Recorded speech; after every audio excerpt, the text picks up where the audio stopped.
So yun mga idol, tatanggalin natin tong stud na to.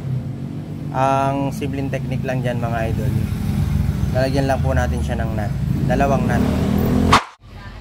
Lagyan mo ng dalawang nut.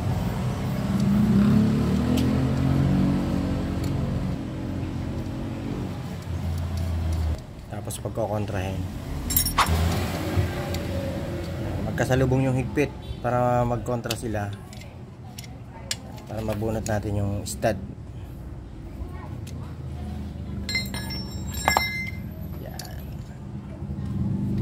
Okay. Yun.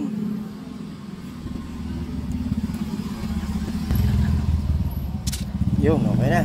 Ganun lang kasimple mga idol. Nakalawang pa yan, oh. Matagal na hindi nabuksan.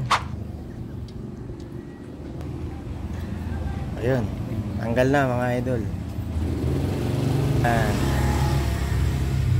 Tanggal lang stud.